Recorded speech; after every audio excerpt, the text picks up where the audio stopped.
우리말 속담에 열 길 물속은 알아도 한 길 사람 속은 모른다, 이런 말 있죠. 그만큼 사람 마음 알기 어렵다는 이야기입니다. 뭐라고 이야기하지만 그것이 정말 본심인지 아니면 예의상 한 말인지 참 정확히 알 길이 없다.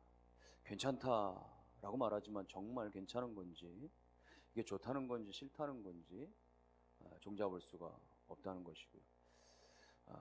때로는 뭐라고 표현하지만 그것이 본심도 아니고 또 본말도 아니고 본 행동도 아닌 경우도 있게 되는 것이죠.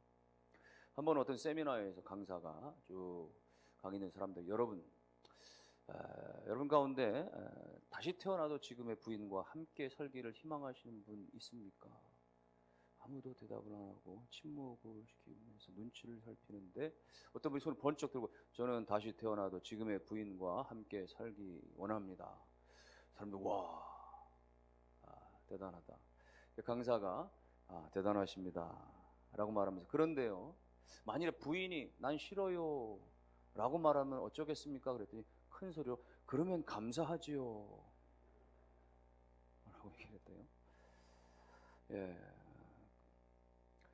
사람들은 말하면서 본심이 아닌 것들이 많죠. 우리나라 3대 거짓말 중에 하나는 연세 드신 분들이 에휴 늙으니 죽어야지, 이런 표현들을 한다는 것이죠. 정말 죽고 싶어 그런 건 아니고, 그런 분에게 연세가 많으신지 돌아가셔도 되겠네요 라고 말했다가는 그야말로 경을 칠 수밖에 없는 겁니다. 일상 중에서도 대화하는 것들이 말이죠. 이를테면은 뭐 아내가 남편에게 당신 돈 안 벌어와도 돼, 그냥 몸만 건강하면 돼, 이건 너무나 비현실적인 얘기 있잖아요. 부모가 자녀들에게 얘들아, 공부 못해도 된다, 건강하기만 잘하다오, 이거는 광고 카피에나 CF 카피에나 나오는 이야기지 절대 그렇지 않는 거예요. 오랜만에 여자들이 동창들을 만나고 그랬을 때 어머 너 왜 이렇게 예뻐졌니, 이건 100% 그냥 영혼 없는 인사치레에 불과한 거잖아요. 정말 자기 마음 본심은 아닌 경우가 많은데, 여러분 사람들의 말에도 그런 경향이 너무 많지만은 어떤 의미에서는 하나님께도 감추어진 본심이 있으시다, 하나님에게도 숨겨진 본심이 있다라는 것이 오늘 메시지입니다. 33절에 보니까 주께서 인생으로 고생하게 하시며 근심하게 하심은 본심이 아니시다. 주님께서 사람들에게 근심하게 하시고 고생하게 하시고, 이건 하나님의 본뜻이 아니라시는 거예요. 여러분 이 말씀의 배경이 된 것은요, 예레미야 선지자가 너무나 나라의 사정이, 너무나 이스라엘 백성들의 사정이 딱하고 힘겹고 고통스러워서 눈물로 쓴 이 예레미야 애가의 이 배경은 나라가 망한 거예요. 바벨론에게 침공당해서 다 회파되고 다 부서지고 다 끌려가는 상황입니다. 물론 그것은 이스라엘 백성들이 그야말로 스스로 만들어낸 것입니다. 우상을 숭배하고 도덕적으로 타락하고 그런 것들로 인해서 하나님께 징계받은 것이죠. 시드기야 왕은 두 눈이 뽑혀가지고 쇠사슬에 묶여가지고 바벨론에 질질 끌려가는 신세가 되고, 영재들 젊은이들 다 끌려가고 백성들이 다 이산 가족이도 여기저기 끌려가서 말이에요, 나라는 다 부서지고 다 끌려가는 그런 상황. 여러분 얼마나 고통스러운 거예요. 나라가 무너지고 백성들이 끌려가는 판에 얼마나 괴로운 상황인 거예요. 그런데 하나님 말씀하시기를 그것은 내 본심이 아니다. 그리고 하나님은 의로우신 분이시니까 죄에 대해서는 반드시 징계하시죠. 의의 하나님이시니까 불의와 죄에 대해서는 심판하시는 거. 그러니 이스라엘 백성들 우상 숭배하고 도덕적으로 타락했으니 심판받아 마땅한 것입니다. 그래서 바벨론의 침공을 받게 하셨고, 그래서 끌려가게 하셨고, 고통과 괴로움을 당하게 하셨는데, 그런데 이것은 하나님의 본심이 아니시다라고 말씀하세요. 그럼 하나님의 본심은 무엇이냐? 상황은 이렇게 만들어졌는데, 나라는 망해져 버렸는데, 백성들은 다 끌려가 포로가 되어져 버렸는데, 정말 이 상황을 만들어내신 하나님의 본심은 무엇이냐? 두 번째는 인자와 긍휼이라고 말씀하세요. 32절 말씀에 그가 비록 근심하게 하시나 그의 풍부한 인자하심에 따라 긍휼히 여기실 것입니다. 풍부한 인자하심과 긍휼히 여겨주십니다. 여기 인자나 긍휼은 다 하나님의 속성을 말하는 거예요. 헤세드라고 하는 인자는요, 하나님과의 언약적인 관계에서 사랑을 말하는 헤세드, 그겁니다. 인자하심, 사랑하심. 그 헤세드는 뭐냐? 관계, 어떤 서로의 상호작용에서 이루어지는 게 아니라 하나님의 일방적인 언약적인 관계에서의 사랑을 말하는 거예요. 그러니까 다시 말하면 우리가 하나님의 사랑을 때로 내팽개치고 우리가 우리 마음대로 행동하고 죄를 짓고 무너지고 깨져도 하나님이 우리를 향하신 그 헤세드의 사랑하심, 인자하심의 사랑하심은 결단코 포기가 되지 아니하시는, 결단코 멈춰지지 않으시는, 마지막까지 우리를 끝까지 찾고 붙잡으시는 영원하신 하나님의 사랑을 말씀하는 거예요. 긍휼은 무엇이에요? 우리를 불쌍히 여겨주시고 한없이 치근히 여겨주시는 거예요.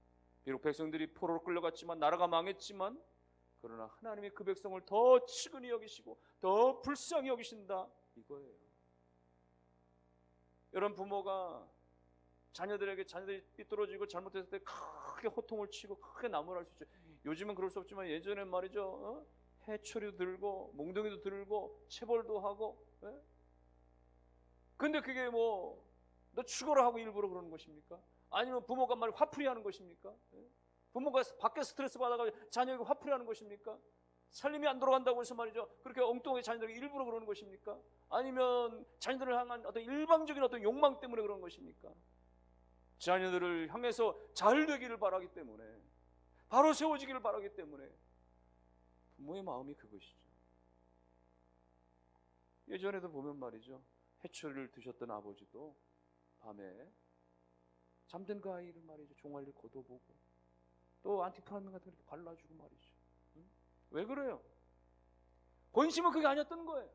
부모의 마음은 그게 아니었던 것입니다. 하나님께서 때로 고통을 주시지만은, 하나님께서 때로 근심을 주시지만은 그것은 하나님의 본심이 아니시라는 거예요. 하나님의 본심 무엇이냐? 너희를 향한 영원한 인자함과 끝까지 불쌍히 여겨주는 긍휼이라고 말하는 거예요. 므낫세라고 하는 왕이 있습니다. 므낫세는 아버지 히스기야가 말년에 병들어서 죽을 병 걸렸다가 하나님 앞에 기도해가지고 다시 살죠. 15년 동안 삶이 연장됐습니다. 그때 낳은 아들이에요. 죽었다가 살아나서 낳은 아들이 므낫세니까 얼마나 귀했겠어요. 근데 그게 확인이 된 거예요.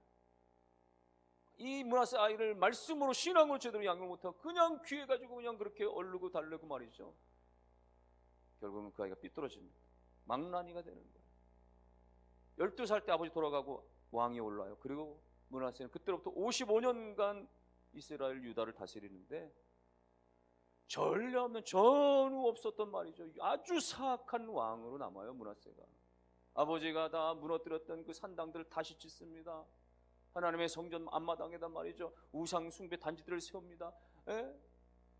온갖 그 잡신들을 다 갖다 놓고 말이죠, 점쟁이들과 무당들을 가까이 하고 말이죠, 오히려 하나님 예배하고 신앙생활 하는 사람들을 말이죠, 그렇게 핍박하는 정책을 펴고, 심지어 야사에 의하면 선지자, 그 유명한 이사야 선지자를 그렇게 톱으로 그렇게 처단해서 죽였다라는 그런 이야기도 있을 정도. 므낫세는 역대 왕들 중에 가장 사악한 왕이었어요. 그런데 하나님께서 55년 만에 그를 징계의 손길을 내리시죠.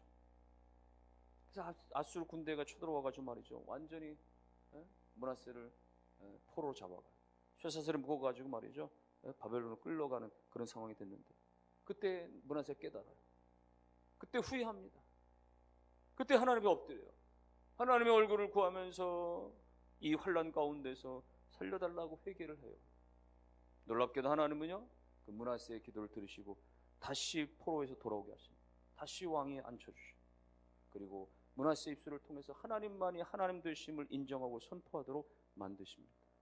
사실은 므낫세는 죽어 마땅한 존재였어요. 심판받아 마땅한 존재였어요. 저주받을 인간이었습니다. 그런데도 불구하고, 용서받을 수 없는 인간이었음에도 불구하고 그가 하나님 앞에 돌아오고 깨닫고 돌이켰을 때 하나님은 그에게 회복의 은총을 주셨다라는 거예요. 아무리 인생 망난이, 아무리 하나님을 떠나가고 평생 하나님과 등졌던 인생일지라도 하나님이 한번 정하신 그 인생 가운데 마지막 끝까지 찾아가서 그 영원하신 인자하심의 손길, 그 긍휼의 손길로 붙들어 주신다는 것입니다. 여러분, 하나님은 그래서 진노 가운데도 긍휼을 주시는, 심판 중에도 불쌍히 여기시는 그런 하나님이세요. 아담과 하와가 범죄했을 때, 에덴 동산에 추방시키실 때도 하나님은 그들에게 가죽옷을 지어서 입혀서 내보내실 정도로 하나님 그런 하나님이십니다. 그러므로 우리를 향하신 여러 가지 환난과 어려움과 고난은 하나님 우리를 그렇게 완전히 짓밟으시기 위해서 우리를 망하게 하시기 위하심이 아니라 우리를 향하신 하나님의 본심은 인자하심과 긍휼하심. 그러니까 내가 지금 어떤 징계 가운데 있다고 할지라도 하나님은 여전히 나를 사랑하신다라고 하는 믿음을 잃지 말아야 됩니다. 지금 내가 여러 가지 삶에 무너지고 힘겹고 아프고 괴롭다고 할지라도 오히려 그때 우리의 상처를 더 잘 아시는 하나님께서 우리가 그 힘들어하고 슬퍼하고 눈물을 흘리는 그 자리 때문에 하나님은 더 마음 아파하신다는 사실을 깨달으시고 나를 향하신 하나님의 본심이 무엇인지를, 인자하심과 긍휼이심을 깨닫고 오히려 하나님 앞에 믿음으로 감사함으로 나아가시기를 주의 이름으로 축원합니다. 하나님 우리를 향하신 본심은 무엇일까요? 평안과 미래의 희망을 주심이라 말씀해요. 같은 책을 쓴 예레미야서에 보면 예레미야서 29장에 같은 배경입니다. 예레미야서 29장 11절에 예레미야는 이렇게 말했습니다. 여호와의 말씀이니라. 너희를 향한 나의 생각을 내가 하나니 평안이요 재앙이 아니니라. 너희에게 미래와 희망을 주는 것이니라 말씀입니다. 나라가 무너졌는데 포로로 다 끌려가는데, 그런데 이게 말이죠, 뭐라고 말씀하시는 거예요? 재앙이 아니다. 이거 저주가 아니다. 너희를 향한 나의 생각은 내가 아는데 그것은 평안이고 너희 가운데 진정한 평안이 깃들기를 원하고 너희가 오히려 이 상황 속에서 미래 가운데 희망이 있기를 원합니다. 사실 지금 이스라엘 입장에서는요, 무엇보다 필요한 것이 평안인 거예요. 나라가 망했습니다. 그야말로 쑥대밭이 됐습니다. 불에 다 타버리고 다 무너지고 다 끌려가고 다 붙들려가고 그런 상황입니다. 언제 다시 고국으로 돌아올지, 무너진 그런 고국의 그 모든 상황을 다시 재건할 수 있을지 암담하기만 한 거예요. 아무것도 어떤 소망이 없는 것이. 그런데 그들 가운데 하나님 원하시는 것, 그런 삶 속에서도, 그 포로된 상황 가운데서, 그 암담한 그 이국의 바벨론 땅에서의 그 암울한 현실 속에서도 너희 가운데 평안이 있기를. 여러분, 진정한 축복은 평안에서 비롯된다는 사실을 믿으시기를 바랍니다. 물질 자체가 축복이 아니에요. 여러분, 돈이 좀 더 벌리고 물질이 좀 더 들어와도 말이죠, 뭐가 잘 되는 것 같아도 말이죠, 가정에 불화가 일어나고 말이죠, 평지풍파가 일어난 말이죠, 그거 다 소용없는 거예요. 명예가 높아도 말이죠, 활력이 넘쳐나도 말이에요, 그 안에 진정한 평안이 없으면 다 그 말짱, 그 말이 한순간에 말이죠, 다 뒤집어 줄 수 있는 것들입니다. 평안이 있어야 그것이 온전한 축복이 되어지는 거예요. 평안이 있어야 건강도, 평안이 있어야 명예도, 평안이 있어야 모든 것들이 말이죠. 평안은 어디서 주어집니까? 하나님 안에서, 예수 그리스도의 품 안에서 진정한 평안은 누릴 수 있게 됩니다. 여러분, 가끔씩 비행기를 탈 기회가 있으면 비행기가 고도가 막 그냥 5,000m 이상 올라가고 또 뭐 엄청나게 빠르게 막 500km 이상 막 달리고 그러지 않습니까? 그런데 그 뭐 큰 비행기든 작은 비행기든 말이죠, 난기를 만나기로 말이 동체가 막 덜덜덜 떨리고 막 기체가 흔들려요. 또 어떨 때는 말이죠, 그냥 푹 떨어지기도 하고, 마치 말이죠, 그 놀이기구 탈 때 말이죠, 훅 떨어지는 것처럼 말이죠. 그러면 아무리 뭐 이 기류 때문에 그러니까 사실 사고와 연결될 가능성은 거의 없지만은, 그럼에도 불구하고 사람들이 놀라고 혹시라도 별 생각 들고 그러잖아요. 그런데 그 가운데서도 부모의 품에 안겨있는 아이는 오히려 깔깔대고 오히려 엄마 품에서 평안히 잠들기도 하고. 여러분, 상황이, 우리의 삶이, 환경이, 역경이 너무나 힘들고 어려울지라도 우리가 예수 안에 있으면, 하나님 안에 있으면 그분 안에서 참된 평안으로 말미암아 넉넉히 환경을 이겨낼 줄로 믿으시기를 주의 이름으로 축원합니다. 오늘 우리 가운데 하나님의 본심은 미래의 희망이라 말씀하는 거죠. 예레미야 29장 11절에 다시 보면 재앙이 아니다, 너희에게 미래와 희망을 주는 것이다. 나라가 망한 거, 포로로 끌려가는 거 재앙이 아니라는 거예요. 오히려 그들 가운데서 그 속에서 너희가 연단되어지고 장차 나라로 다시 돌아오고 장차 예루살렘을 다시 회복하고 그런 소망을 가지라고. 너희를 향한 것은 진정한 미래에 대한 희망이다. 내 본심은 그거라고 말씀하세요. 그래서 다시 살아나기를, 다시 회복되기를, 다시 완성되어지기를 말이죠. 여러분, 소망이 있을 때 아무런 환경을 극복할 수 있는 거예요. 미래에 대한 비전과 꿈이 있을 때 지금 난처하고 힘겹고 어려운 상황을 잘 이겨낼 수 있는 거예요. 난 다 끝났어, 미래는 없어, 그러면 절망되는 거예요. 많이 낙심되는 거예요. 끝나는 거예요. 여러분, 가정 힘들어도, 부부관계 힘들어도 말이죠, 여러 가지 물질적으로 힘들어도 말이죠, 질병으로 힘들어도 내일은 하나님께서 달라지게 하실 것을, 우리 가정과 자녀 가운데 새로운 길을 열어주실 것에 대한 소망이 있을 때, 지금 내가 낙선했지만, 지금 내가 실패했지만, 낙방했지만, 그럼에도 불구하고 다시 도전할 수 있는 것들은 뭐예요? 내일에 하나님께서 반드시 이루어 주시려고 하는 희망을 가지면 가능한 거예요. 요셉이 형들에게 배반당하고 버림당하고 팔려가고 그렇게 억울하게 말이죠, 보디발의 아내 때문에 말이죠, 옥살이하고 그렇게 말이죠, 그렇게 어려움을 당했지만 그럼에도 불구하고 그가 절망하지 않고 하나님을 등지지 않았던 것은 무엇입니까? 하나님이 주신 꿈을 계속 붙잡고 반드시 하나님께서 내일의 소망을 그 이루어 주시려고 하는 소망이 있으니까 그 세월을 견디고 이겨냈던 것이죠. 갈렙이 나이 40대 하나님께 받았던 비전이 있었기 때문에 그 비전과 꿈이 있다 보니까 40년의 광야한 생활도 넉넉히 이겨내고 나이가 85세가 되었을 때도 이 산지를 내게 달라라고 말할 수 있었던 것은 하나님이 주신 내일에 대한 그 꿈과 비전을 잃지 않으니까 그렇게 달려올 수 있었던 것이죠. 사도 바울이 어떻게 그렇게 3차에 걸쳐서 어마어마한 그런 전도여행과 함께 선교와 함께 교회를 세울 수 있는 일들이 일어날 수 있었어요. 로마까지 달려가기까지 그렇게 수없는 고난과 역경 가운데 40에 하나 뺀 39대씩 맞는 것을 3번이나 맞고 수없이 퇴장으로 맞고 그렇게 옥에 갇히고 그렇게 굶주리고 그렇게 헐벗고 수많은 파선과 말일 강도 위협들 가운데서도 그가 견딜 수 있었던 것은 무엇입니까? 하나님이 주신 그러한 그 선교와 전도에 대한 비전과 미래에 대한 그 꿈, 그런 것들이 바울로 하여금 극복해내게 하고 이겨내게 하고 마지막까지 달려갈 수 있게 했던 것입니다. 너희를 향한 나의 생각은 재앙이 아니라 미래의 희망이다. 하나님께서 주시는, 그래서 하나님 안에 꿈을 갖게 하시고 미래를 갖게 하시고 내일을 바라보게 하신 그 하나님이 주시는 평강과 그 희망을 가질 때 지금 물질적인 어려움, 지금 질병적인 어려움, 지금 관계 속의 어려움, 모든 난관들 가운데 반드시 극복해내고 수월하게 달려가는 여러분이 되시고 가정이 되시고 자녀들이 다 되실 수 있기를 주님의 이름으로 축원합니다. 그러므로 오늘 저와 여러분들을 향하신 하나님의 뜻은 징계가 아닙니다. 고생이 아닙니다. 고난이 아닙니다. 오히려 지금 그 어려움을 통해서, 오히려 지금 그 고난을 통해서 오늘 우리가 영적으로 신앙적으로 더 자라나기를 원하시고 더 성장하기를 원하시고 더 변화되기를 원하시는 것이 하나님의 마음이신 거예요. 한 번은 예수님께서 두로지방에 가셨을 때 거기에 헬라인이면서 수로보니게 여인이 나왔습니다. 주님 앞에 나와서 예수님, 제 딸이 지금 귀신 들려가 다 죽을 판입니다. 수없이 의원을 찾았고 약방을 찾았지만 낫질 않습니다. 불쌍히 여기셔서 살려주세요. 그때 예수님이 뭐라고 매몰차게 말씀하시느냐? 자녀에게 배불리 먹일 것을 그 떡을 취해가지고 개들에게 던져주는 것이 마땅치 않다. 이렇게 마태복음에서 말씀하시는 거예요. 마가복음에서 말이죠. 기가 막히는 말씀. 물론 당시에 말이죠, 유대인들의 사고는 그랬어요. 이방인들을 개 취급하고 말이죠, 구원받지 못한 종자라고 해서 아예 상종치 않는 그런 어떤 배타적인 마음들이 강했지만은 예수님도 유대인이긴 하지만 어떻게 저런 표현을 하실 수가 너무하시다라고 생각되어지는데, 여러분 이것은 예수의 본심이 아니었던 거예요. 정말 이 여인을 매몰차게 그렇게 잘라내고자 그렇게 물리치고자 하시는 것이 아니었던 거예요. 이렇게까지 말씀하시는 것은 무엇입니까?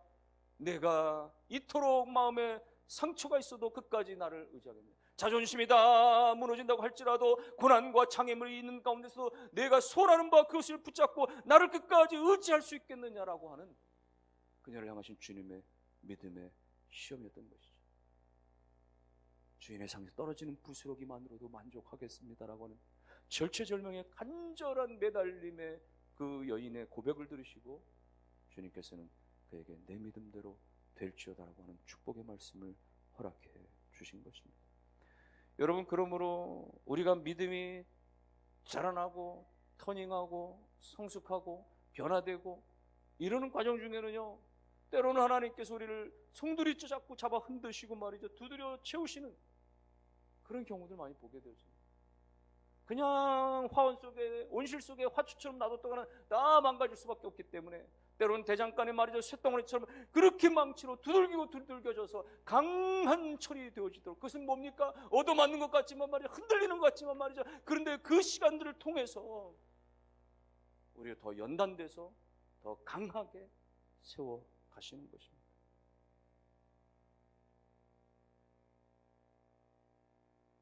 아브라함을 생각해 보면 아브라함은 25년 동안 하나님께 얻어맞았다고 볼 수 있는 거예요. 그렇게 흔들림을 당했다고 볼 수 있는 거예요. 그런데 25년 동안 하나님께서 그 고난의 시즌들 다 지난 다음에 약속하신 이삭이라고 하는 아들을 얻게 되죠. 마침내 모리아산에서 그렇게 하나님 앞에 믿음의 시험을 통과하는 임마누엘의 여호와 이레의 축복을 덧입게 되는 것이죠. 앞에서 말한 요셉은요, 17살에 그렇게 비전 받고 꿈을 받고 13년 동안 옥살이 종살이 다 하고 나서 마침내 그 연단의 흔들림의 시간들을 통해서 하나님께서 그로 하여금 높이 들어 써주시는 역사가 일어나게 되는 것이죠. 여러분, 그러므로 때로 우리 가운데 연단의 시간이 있고 훈련의 시간이 있고 그 두드림의 시간들, 그 흔들림의 시간들이 있을 때는 하나님께서 우리의 믿음을 테스트하시는 시간인 걸로 깨닫고, 내가 그럼에도 불구하고 주님을 의지하겠습니다. 그럼에도 불구하고 주님을 의뢰합니다. 그럼에도 불구하고 감사하겠습니다. 그럼에도 불구하고 내가 기도의 자리, 그럼에도 불구하고 내가 예배의 자리를 내가 포기하지 않냐고 나아가겠습니다라고 하는 믿음의 결단들이 있게 되기를 주의 이름으로 축원합니다. 하나님은요, 우리를 푸른 풀밭으로 쉴만한 물가로 인도하시기 전에 하나님은 사망의 음침한 골짜기도 지나게 하신다는 사실을 기억할 수 있어요. 장미꽃을 뿌려놓은 방탄탄대로만이 아니라 때로는 가시밭길 같은 시간이지만, 그러나 그 시간들을 통해서 우리로 하여금 연단과 훈련과 변화와 성숙을 기대하시는 그 하나님을 기억할 수 있어야 하는 것이에요. 그러므로 사랑하는 성도 여러분들이요, 우리를 향하여서 하나님께서 흔드시고 때로는 두들기시고 하시는 것들은 고난이 아니라 우리를 향하신 그렇게 하나님께서 마침내 축복의 과정으로 나아가게 하시는 하나님의 계획이 있다는 사실을 잘 깨달으시고, 여러분 흔들릴 때에 변하지 않는, 요동치 않는 하나님의 말씀 붙잡으시기를 주의 이름으로 축원합니다. 변하지 않는 하나님을 붙잡아야 지금 삶의 말에 물질로 흔들리고 질병으로 흔들리고 말이죠, 사람 때문에 흔들리고 너무나 힘들려도 변하지 않는, 요동하지 않는 하나님의 말씀을 붙들어야. 여러분 버스 타고 우리가 움직일 때 말이죠, 갑자기 급정거할 때도 있고 말이죠, 출렁이 있고 말이죠, 그때 여러분 우리가 손잡이를 미리 잡고 있지 않으면 넘어지는 거예요. 출렁하고 흔들릴 때 말이죠, 옆에 있는 사람 붙잡다가 같이 넘어지고 마는 거예요. 삶이 흔들릴 때는 여전히 하나님 말씀에 매여서, 인생의 여러 가지 어떤 폭풍 같은 어려움의 순간이 있을 때는 영원하신 그 하나님 앞에 섬으로 말미암아 하나님 안에서 참된 평안이, 하나님 안에서 참된 미래의 소망이 열려질 수 있기를 주의 이름으로 축원합니다. 결론의 말씀으로 드립니다. 우리가 관계 속에서 속상할 때는 뭐냐면, 나는 그게 아닌데 상대가 오해하고 우리의 본심을, 본마음을 잘 못 알아줄 때, 배우자 관계에서 그렇죠. 배우자가 나는 그런 뜻이 아니었는데, 내 마음은 그렇지 않은데 오해를 하거나 혹은 말이죠, 제대로 알아주지 못할 때 열불이 날 수도 있습니다. 키가 찰 수도 있어요. 때로는 부모 형제가 내 마음을 몰라줄 때 섭섭하고 그럴 수 있죠. 때로는 자녀를 향해서 뭔가 내가 정말 성심을 다해서 내가 요구하고 얘기했지만은 오히려 반항하고, 그럴 때 말이죠, 부모의 마음을 몰라주는 그런 자녀들 때문에 부모의 마음을 한없이 찢겨줄 수도 있죠. 우리를 향하신 하나님의 마음이 그럴 수 있습니다. 하나님의 뜻은 그것이 아닌데, 하나님의 본심은 그것이 아니라고 성경에서 말씀하시는데, 왜 하나님 납니까? 왜 하나님 접니까? 내가 하나님 앞에 뭐 그렇게 잘못했나요? 왜 하나님 우리 가정, 우리 자녀들 가운데 말이죠, 여러분 오늘 우리가 이렇게 불평하며 하나님 앞에 그렇게 원망하며 저항하는 것이 아니라, 오늘 우리를 향하신 하나님의 본심이 그것이 아니라고 하는, 그 고난 중에도 그 역경 중에도 하나님께서 그 징계 중에도 때로는 하나님께서 우리 가운데 인자와 그 긍휼로 영원히 우리 가운데 오시는 하나님이심을 깨닫고 하나님이 주시는 그 평강 가운데 있게 되기를 주의 이름으로 축원합니다. 하나님이 주시는 오늘은 고난이지만 내일은 하나님께서 희망으로 소망으로 나아가 계실 그 하나님의 손길을 의지하시고 오히려 이 연단을 통해서 이 환경을 통해서 하나님이 나를 통하여 신앙의 성주, 신앙의 변화, 성장을 기대하신다는 사실을 깨달으시고 하나님의 본 마음을 잘 헤아려 하나님 감사합니다. 이것이 하나님의 뜻이니 감사합니다. 이것이 하나님의 손길이니 제가 하나님을 하나님으로 인정합니다. 하나님이 하시는 것입니다. 하나님이 이끄시는 것입니다. 하나님이 나의 주인이 되십니다. 지금의 이 눈물도, 이 지금의 아픔도, 지금의 이 역경도 다 하나님이 나를 통하여 그렇게 주시는 하나님의 손길이심을 믿습니다. 그런 신앙의 고백으로 말미암아 하나님을 기쁘시게 될 뿐만 아니라 마침내 하나님의 그 영원하신 인자가, 하나님의 그 긍휼하신 손길이, 하나님이 주시는 하늘의 평안이, 하나님께서 주시는 내일의 소망이 여러분과 가정과 자녀 가운데 충만하실 수 있기를 주의 이름으로 축원합니다.